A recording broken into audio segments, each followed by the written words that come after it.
Costumávamos compartilhar histórias assustadoras ao redor da fogueira. O último que ouvi pode ter arruinado minha vida.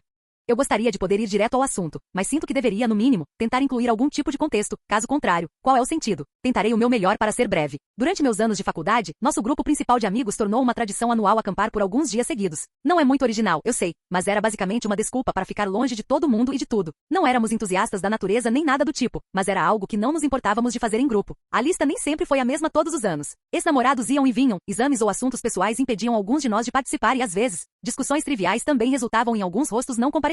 E no entanto, de alguma forma, alguns de nós sempre conseguimos sobreviver. Brenda, Michael e Liliane, que estão juntos desde que me lembro, Dennis, Margot e eu. Definitivamente ficou mais difícil agendar as coisas depois que todos nos formamos, mas fizemos funcionar. A única coisa que conseguiu atrapalhar nossa sequência anual de acampamentos foi a pandemia de alguns anos atrás e depois disso, ficou mais fácil para as pessoas inventarem desculpas para não poderem ir. Ainda conversávamos semi-regularmente e saíamos de vez em quando, mas era só isso. Mas este ano foi diferente. Ou as estrelas se alinharam, ou talvez todos nós tenhamos chegado a um ponto em nossas vidas adultas em que estávamos começando a sentir uma nostalgia séria por tempos mais simples que não remontam tanto ao passado. Embora haja dias em que definitivamente parece que sim. Então nós 6 marcamos as datas em nossos calendários e fizemos isso acontecer. 2 dias, 2 noites. Parecia bastante simples, exatamente como costumava ser. Nunca planejamos realmente nenhuma atividade especial, a menos que houvesse alguns pontos de interesse específicos perto da área que valessem a pena conferir ou algo assim. Mas uma coisa que sempre fazíamos era contar histórias assustadoras ao redor da fogueira na primeira noite, às vezes também durante a segunda noite. Se alguns de nós estávamos nos sentindo particularmente inspirados, independentemente de o álcool ter desempenhado um papel nisso ou não, vou deixar isso para a sua imaginação. Para ser sincero, acho que nenhum de nós conseguiu realmente assustar alguém com nossas histórias. Alguns de nós, inclusive eu, nos esforçávamos muito, mas na maioria das vezes, o que achávamos assustador acabava sendo apenas uma mistura irregular de elementos engraçados, ilógicos e exagerados, mal misturados. Levem arrepios, mas ótimo para rir, o que não foi tão ruim assim. Este ano foi diferente, e como você deve ter adivinhado pelo título deste post, estou digitando tudo isso devido ao que aconteceu naquela primeira noite. Mas antes de começar, há mais uma coisa que preciso mencionar. No que diz respeito a mim, Brenda, Michael, Liliane e Margot, esta viagem tinha sido planeada com apenas 6 pessoas em mente. Mas quando Dennis finalmente chegou ao nosso ponto de encontro, atrasado como sempre, ficamos todos surpreendidos pelo facto de ele ter trazido consigo uma pessoa extra. Alguém que nunca mencionou de passagem a ninguém, e que pelo que parece, aparentemente estávamos acompanhando toda a nossa reunião na floresta. Chamava-se Liz.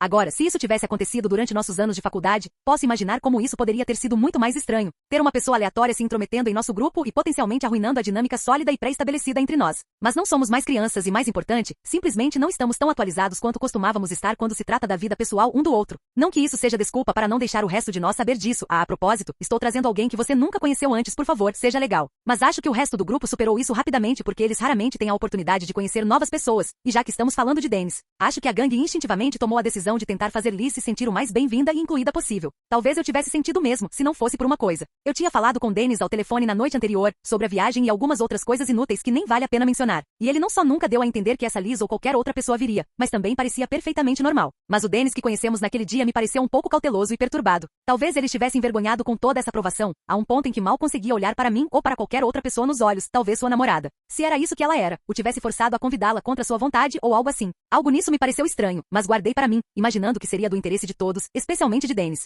Evitar fazer perguntas desconfortáveis e provocar drama desnecessário, que é a única coisa que sempre tentamos deixar de fora dessas viagens. Conversamos um pouco. Fizemos uma rápida verificação de inventário para ter certeza de que não estávamos perdendo nenhum item essencial e depois caminhamos a pé por cerca de algumas horas antes de chegar a um local decente o suficiente onde montamos nossas barracas, pouco antes do anoitecer. Eis o que aconteceu a seguir.